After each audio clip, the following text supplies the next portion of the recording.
Today's shiur begins 9 lines from the bottom of Daf Pei at the Mishnah. The Mishnah reads, Koinam she'eni oisa al pi abba, v'al pi avicha, v'al pi achi, v'al pi achicha. A woman vows that what I produce shall be prohibited to father, to my father, to your father, to my brother, to your brother. Einoi yochol lahafer. The husband cannot annul such a vow. The reason for that is, as you can see in the Ran, these vows are not inui nefesh, and they are not beino leveino. These are concepts that we've discussed extensively in the past.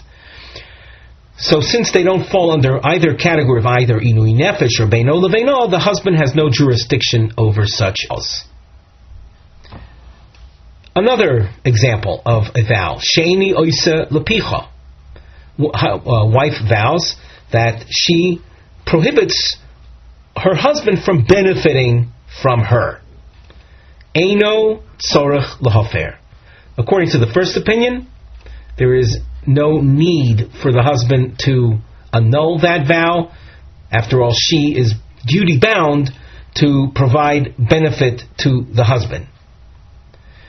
As far as how much is she to produce for the husband, so the amount that a woman is expected, the amount of income a woman is expected to produce for the husband is spelled out in a Mishnah in Maseches Ksubos. So she has no power to prohibit him from benefiting from her. A second opinion, Rabbi Akiva Omer Yofer Shemo Tadif Olav Yoshim in Haroi Lo. Rabbi Akiva says it's worth his while to annul the vow because she might produce more. Tadif is above and beyond, extra. She might produce more than she's duty bound, and if he doesn't annul the vow, so that extra amount will be prohibited to him. Rabbi Yochanan ben Nuri Oimer Yofer, he also is of the opinion that that the husband should undo the vow. He should annul the vow. Shema yigar shena v'ti asur olav. The husband might divorce her, and then what she produces will be prohibited to him, and he won't be able to benefit from those things, and certainly won't be able to take her back. As we continue in the Gemara, we have a nosei mivneh heading, a topic heading combined with a structural note. As you can see, we have a volcano shape, or a trapezoid, and it highlights Piskei Shmuel. We're reading from what we have on the side of our Gemara. These are rulings of Shmuel, Binyan Hakdoshas Dover Shelo Bali Olam, regarding the ability to sanctify things that haven't come into existence yet. And that these rulings of Shmuel, Shenirim Soisrim, they appear to be contradictory. Before we go further, let us look at the Rashi commentary. In the wide lines of Rashi, we'll say the 5th wide line under the Gemara text, Rabbi Yochanan ben Nuri Omer, Lahachi Yofer, according to Rabbi Yochanan ben Nuri, the husband should annul this vow. He might divorce the woman, and she will not be allowed to be taken back by the husband.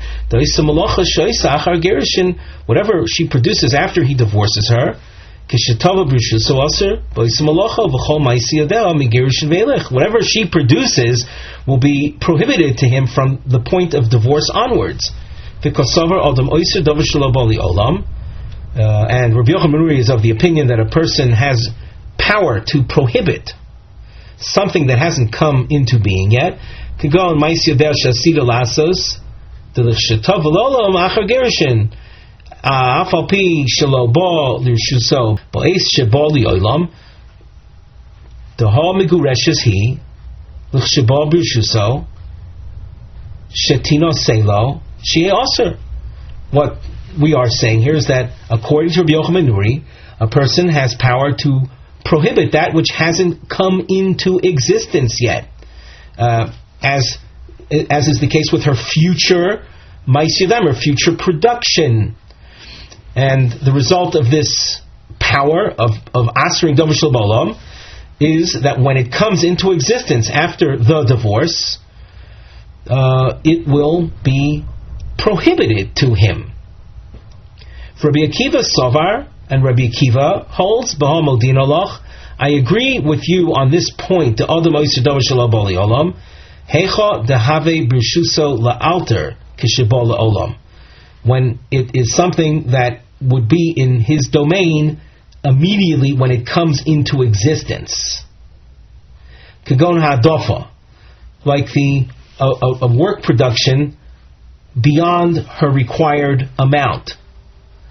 Aval ein adam oiser davar shelo bali olam, afal pi shebo li olam, v'einon b'rishuso elo liachar zman.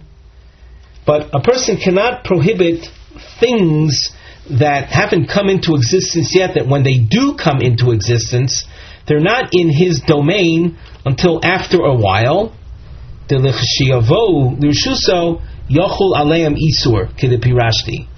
when there's this added element of delay, so that a person doesn't have jurisdiction over. That's Rabbi Akiva's opinion.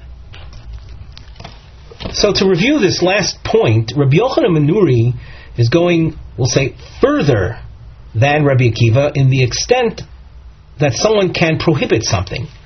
According to Rabbi Yochanan ben Nuri, the woman is imposing through her vow a prohibition on production that comes into existence only after she is divorced, and those items will be prohibited even though when they come into existence she is not in the husband's rishus, she's not in his domain, and yet the item becomes Ozer to the extent that if he were to, let's say, remarry her, only then would the prohibition be actualized. Rabbi Akiva says, no, you can't go that far. True, you can prohibit things that haven't come into existence, but only those things that when they come into existence, they're already in the woman, or the items are in the domain of the person being prohibited. Now we turn to the Gemara. Omar Shmuel, halacha k'Rabbi Yochanan ben Nuri. Shmuel rules like Rabbi Yochanan ben Nuri, and from this you would come to a conclusion that a person can sanctify. The word konam in the Mishnah is a word that is associated with korbanos, so it has to do with the general realm of sanctification. And with this ruling of Shmuel in mind, this leads us into a question, and you notice that we have a long question marking. L'meimra dekasovar Shmuel Adam makdish davar shelo bali olam. Are we here then suggesting that according to Shmuel, a person can sanctify something that has not come into existence yet? If you look at the Rosh commentary at the bottom, Adam makdish davar shelo bali olam darei adayin lo girsha. He hasn't divorced her yet. V'gam lo nase ma'aseh adayim. And likewise, the work production hasn't been done either. So you have a great deal of, let's say, non-existence over here, and yet, according to Rabbi Yochanan ben Nuri, the vow can take effect. Well, Viramini, and now we raise a contradiction. Hamakdish ma'aseh yedei ishto. A person sanctifies the production, the work production of his wife. The Gemara continues at the top of Omid Beis. Harezu oisav oicheles. Now, there's a lot of background that you don't see in the text, but it's pointed out that based on the Gemara in Maseches Ksubis, you're dealing with a husband that is not feeding his wife. He's not supporting his wife. Well, he's not supporting his wife. So how is she supposed to take care of herself? So the work that she produces, the work production, the profits that she realizes. As the Mishnah says, she works, harezu osa v'yochelis. She eats that which she produces. She consumes it. She supports herself from her work production. V'hamoisar. What about the extra, the balance? In other words, the amount beyond that which she needs for her own support. Rabbi Meir Omer Hektish, Rabbi Yehonasan Berger Chulin. Rabbi Meir says the sanctification that the husband made takes effect regarding the mosar, the extra, and Rabbi Yochanan Sandler says no, the vow doesn't take hold. It's chulin, it remains unsanctified. V'yomar Shmuel halacha k'Rabbi Yochanan HaSandlar.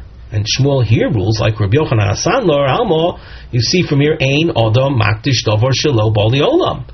That a man cannot sanctify something that hasn't come into existence. V'chitema, you might want to say, in order to salvage the opinion of Shmuel so that it's not contradictory, and say thusly, Ki ka'omar halacha k'Rabbi Yochanan ben Nuri. When Shmuel had ruled that the halacha was like Rabbi Yochanan ben Nuri, that is, namely that the husband should annul, al ha'adafa hu de ka'omar. He was saying that he should annul in anticipation of the amount beyond that which she is obligated to produce, but not because of the gerushin, the as of yet unrealized situation of her being divorced. Let us also look at the Tosfos commentary. Notice the lower part of the narrow lines. V'chi tema ki omar Shmuel halacha k'Rabbi Yochanan ben Nuri la'adafa kloimar. Bedin depolig Rabbi Yochanan ben Nuri b'masnisin a Rabbi Akiva, regarding a specific point where Rabbi Yochanan ben Nuri argues in the Mishnah on Rabbi Akiva, the Omar Shema Tadif. Rabbi Akiva said that the husband should annul the vow because she might produce more than she is required to. The Savar, the Hadofa, Havyo liatzmo. Rabbi Akiva is of the opinion that extra amount is something that belongs to the woman, and therefore she has the power to prohibit it. And therefore, if the husband wants to benefit from it, he had better annul the vow. Rabbi Yochanan ben Nuri Savar the Havyo liatzmoi. Rabbi Yochanan ben Nuri holds the Hadofa belongs to the husband. Ubahachdina, regarding that point, Posak Shmuel Rabbi Yochanan. Rabbi Yochanan means Rabbi Yochanan ben Nuri, and on that point, Shmuel rules like Rabbi Yochanan ben Nuri that the Hadofa essentially is the husband's. Avovadai lo savar de kidsho maisi odea klal, but certainly her ability to, or the husband's ability to sanctify her work production that hasn't come into existence yet, that certainly cannot be. So what we've done now is presented the v'chi tema, the suggested resolution of Shmuel's rulings. The Gemara goes on to say, if that were the case, then lema, then Shmuel's ruling should have been thusly: halacha k'Rabbi Yochanan ben Nuri b'hadofa. The halacha follows Rabbi Yochanan ben Nuri regarding ha'adofa. Inami, or ein halacha k'Tanakama. Or the ruling should have been like that the halacha does not follow the Tanakama. Inami, and here there's a problem with the girsa. Another possibility is, and if we read the word ein in the parentheses, inami ein halacha k'Rabbi Akiva. Or if if, as we're suggesting, that the point of Shmuel was to in his paskening like Rabbi Yochanan Nuri was only with regard to the issue of the ha'adafa, so then it should have said that the halacha does not follow Rabbi Akiva. Namely, Rabbi Akiva said that the ha'adafa is primarily hers, and therefore there's a need for hafara on that point, and Rabbi Yochanan Nuri would say not so. But that's not what Shmuel said in actuality.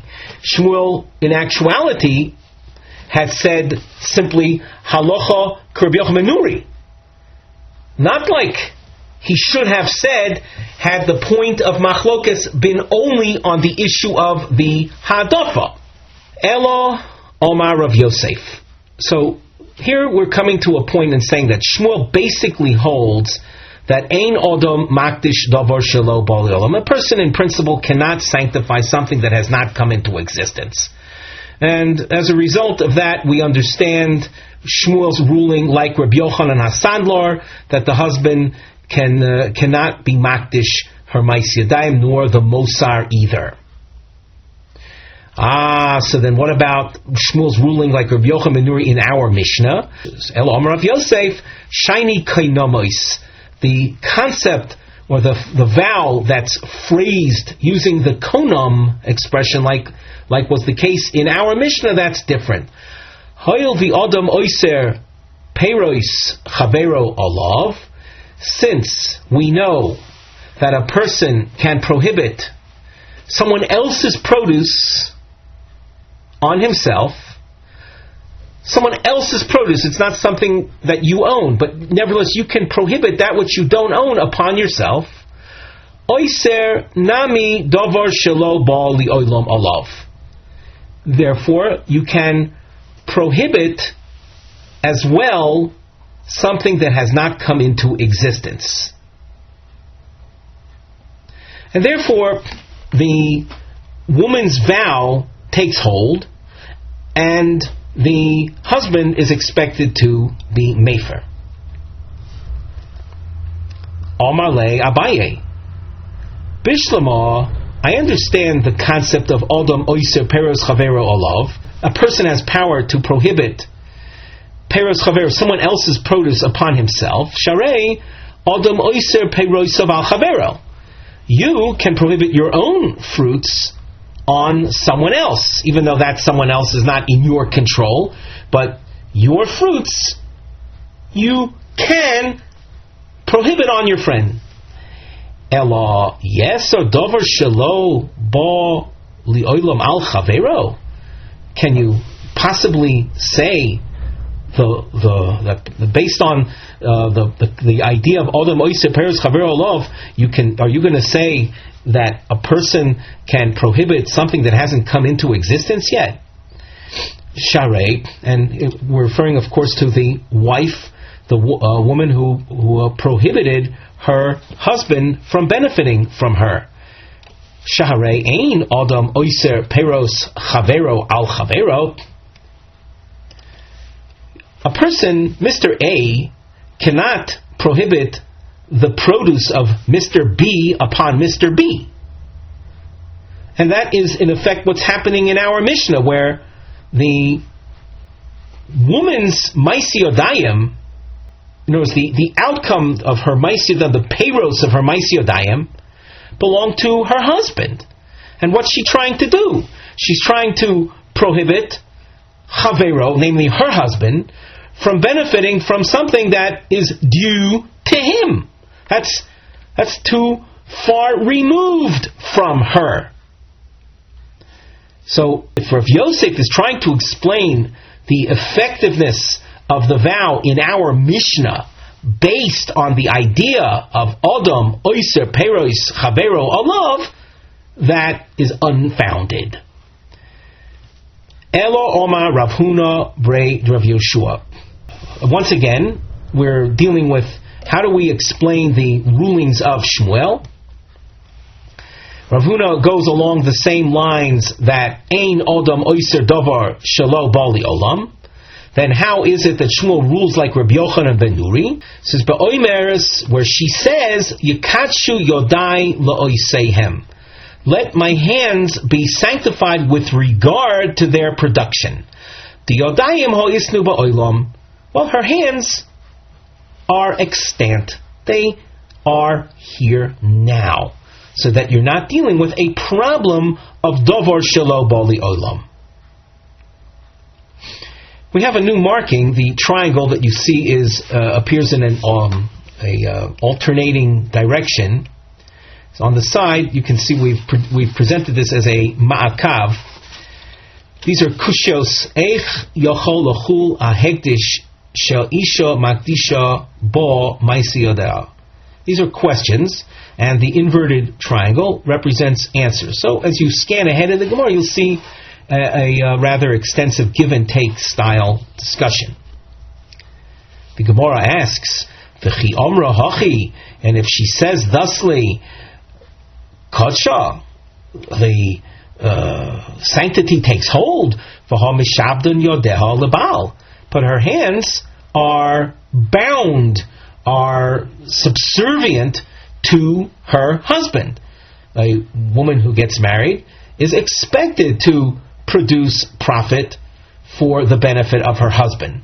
So how in the world can she vow against something or sanctify something that she doesn't have control over? The Gemara answers, the Umrah, in her vow, she says, L'chi migrusha, when she gets divorced. That her hands, which are in this world, are sanctified with regard to the work production that is produced after she gets divorced. Question: Hashto miyaslo migrusha umimai dechi omra hachi mahanya. Well, listen. Right now, she isn't divorced. So, who says that by saying this, it would take effect? Now, we are in a Daf Yomi mode. However, we're in the dead middle of a discussion, so let us simply point out that we're going to be continuing on till Daf Pei Vav Amid Beis, and the Daf Yomi, Daf Pei Vav Shir will start in Mirza Shem from Daf Pei Vav Amid Beis. But in the meantime, we're trying to figure out how can Shmuel rule like Rabbi Yochanan ben Nuri, indicating that the woman's vow, as indicated in the Mishnah, takes effect. We continue at the top of Daf Pei Vav. Omar Rav Ila. So Rav Ila suggested an analogy. And you'll see that we have a double underline marking on the side of them under the mivneh. These double underlines that you see down the page are nisyonos lahasbir, attempts to explain echal hakoinim shelo isha al maisi. How does the koinam vow of the woman take effect? Again, with the background that our thinking right now is, or eino the most davar she'eino shelo bali olam. So Rav Ilah says, Uma ilu oimer lechavero. Imagine someone says to his friend, Sodezu, shani moicher loch.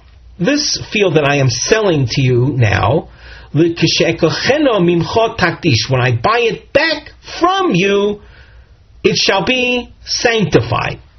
This is the parallel to the idea of the woman sanctifying her work production for the time after she gets divorced. So, Milo Kacha, is it not so that the field becomes sanctified? Maskil Flor of Yirmiyah. So he questions that analogy. He says, Midami, how can you compare your analogy to the case of the woman sanctifying her hands? Sadezu Shani Moichelo Hashta Biyodehi. When a person declares sanctified the field as he did, but the field is right now in his possession. He has control over it right now. So therefore, vows that he says regarding the future buyback can take effect. Isha biyodo lahaktish maisi yodel. Does a woman have within her power to sanctify her work production right now? If you want to create an analogy between what the woman is trying to do and the case of sales of fields, you'll see how it's ineffective. What would the analogy be? Someone says to his friend, Sodezu shemacharti loch. This field that I already sold you, that you're in possession of, when I buy it from you, when I buy it back from you, I want it to be sanctified. Mikotsha, does the sanctity take hold? No, it doesn't take hold. Therefore, the woman's vow shouldn't take hold either. The Maisi Yodayim right now are not in her control.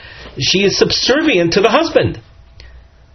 Maskif law Rav Papa, mi domi. Rav Papa takes issue with that which Rav Yirmiyah just said.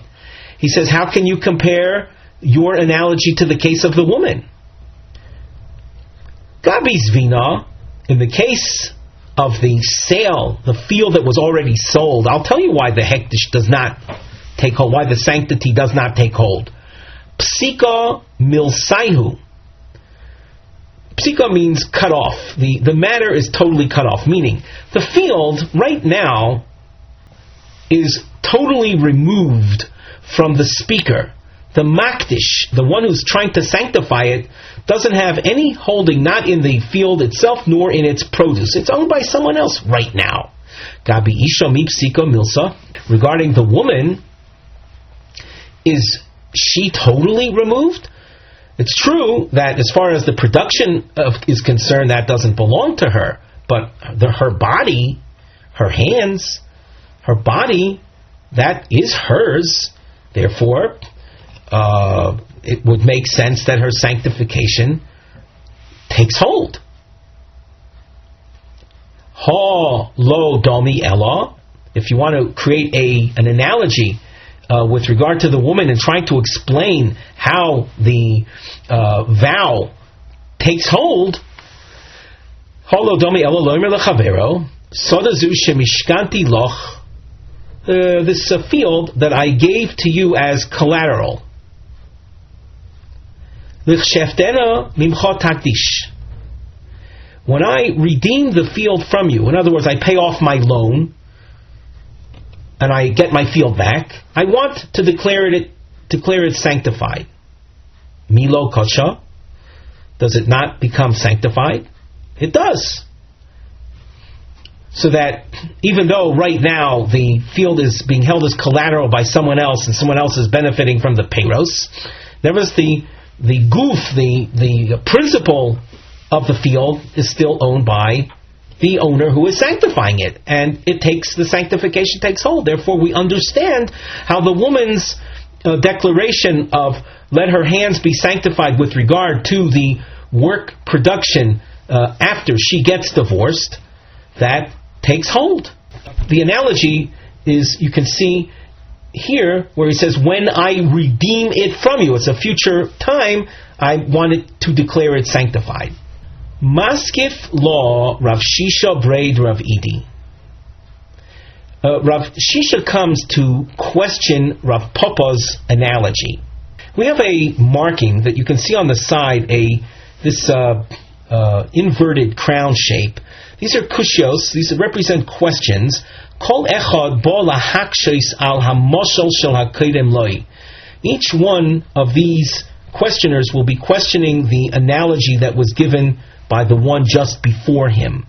V'noisin hezber mishalo al eich chal hakedem. And each one then will give his explanation of how the koinim of the woman takes hold. Maskif law Rav Shisha braid Ravidi mi domi. How can you compare the vow to the case of the field that was given as collateral? Sadeh biyodoi lifdoisoi. Isha biyodo lehisgaresh. In the case of the field, we understand why the sanctity takes hold, because the owner of the field who had given it over as collateral, he can redeem it at any time. It's in his power to pay off the loan right now, and the field will be totally his. The woman who spoke about the sanctification of her work production to take hold after she gets divorced? Is it in her control? Is it in her power to divorce herself? No. A husband has to initiate the divorce. She can't remove herself from the marriage.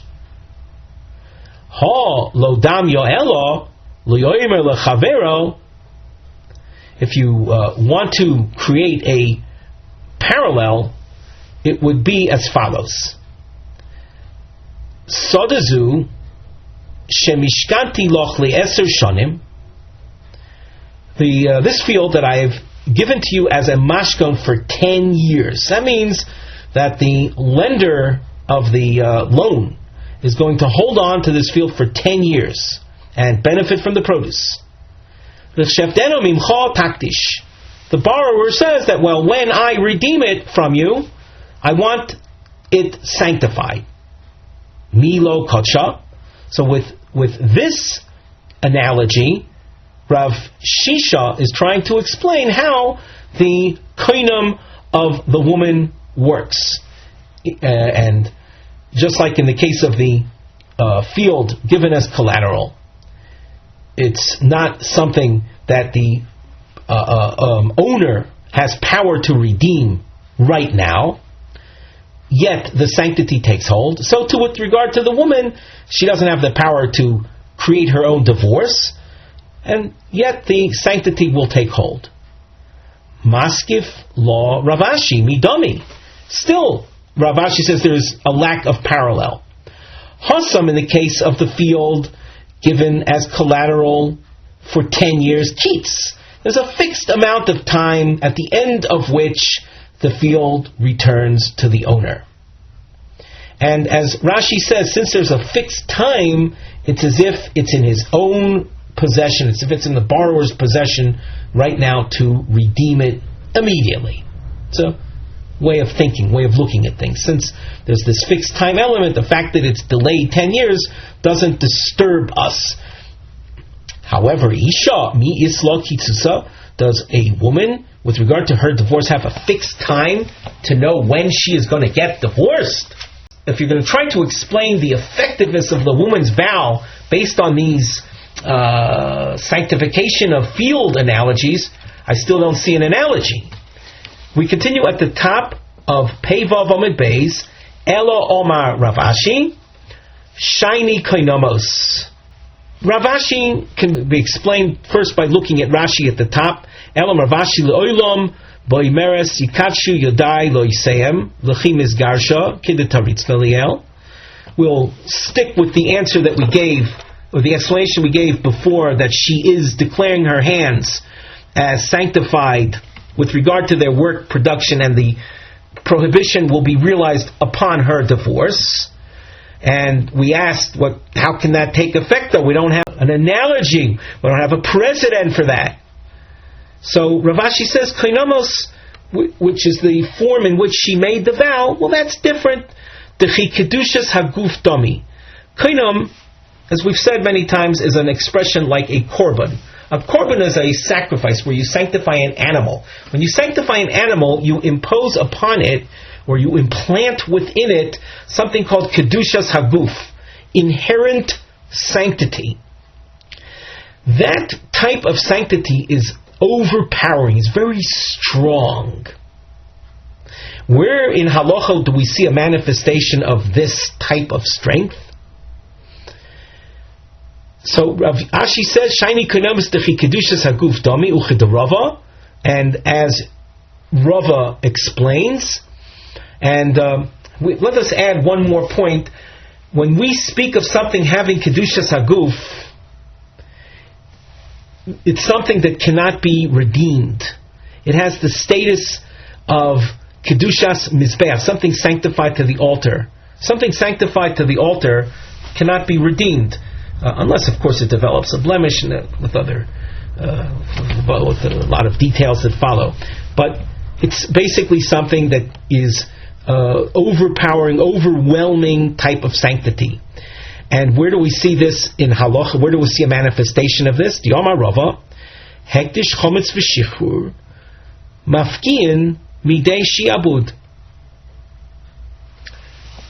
Imagine a person had set up an animal as what we call an apoteki, a means of collection of a loan. A person says to a lender, listen, thank you for, he says, you're giving me a loan. If I don't pay up the loan, then take your collection from this particular animal. He sets up the animal as a means of collection. And then the owner of the animal, the borrower, he sanctifies the animal. He dedicates the animal as a sacrifice. The Gemara says, Rava says, mafkia midei shibu, that means that eliminates the ability of the lender to collect from it. It undoes the lien that the lender had on the animal. So, likewise, with regard to the woman who dedicated her maisi yadayim as koinam, it's mafkia, it undoes the power that the husband has over it. And therefore the sanctity can take hold. There are two other points that were mentioned by Rava, chometz and shiur. If you're interested in appreciating that, by all means take a look in Rashi, but what we have to emphasize is the case of hektish right now. The Gemara asks, Ihachi lomali shema yigarshena.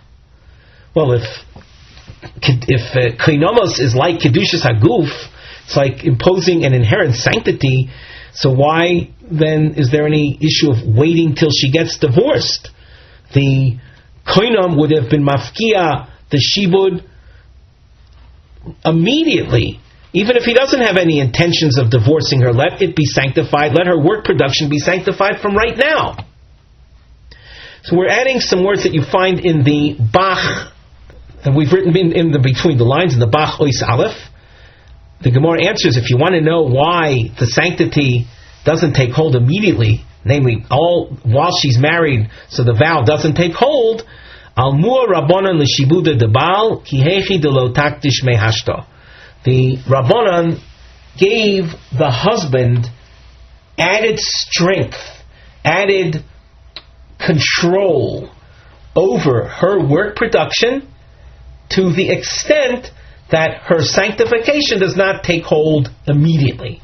So that in theory, koinam should have taken hold immediately, and her work production should have been sanctified immediately, but there's a special provision that the Rabbanan entitled the husband with a shibud, a strength, a control over her work production, preventing it from being sanctified immediately. So after all said and done, it would appear then that in principle, ein odom makdish dover shelo bali olam. And as a result of that, the phrasing of the vow would have had to be yikatshu yodai leoisehem. And as far as the finding a precedent for this to operate, so we're basing ourselves on Rav Ashi, where koinamos is like kedushas haguf, and therefore, even though she's bound to the husband, kedushas haguf is mafkia, the shibud. However, the husband still has a special rabbinic entitlement to her work production while they are married. Therefore, the vow will not be realized in its strength until after she is divorced. And because of that situation, so we, in following Rabbi Yochanan ben Nuri, and Shmuel ruled like Rabbi Yochanan ben Nuri, that the husband is to annul the vow. And just to get the main point, we want to just repeat again. I know that we might sound a bit repetitious, but the ruling of Shmuel like Rabbi Yochanan ben Nuri is not a function of holding Odom Makdish Dover Shelo B'Olam, because Shmuel said the halacha follows Rabbi Yochanan HaSandlar, and from that we understood Ein Odom Makdish Dover Shelo B'Olam.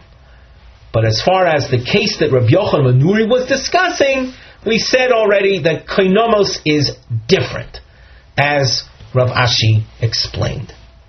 With that, we conclude our shiur for today.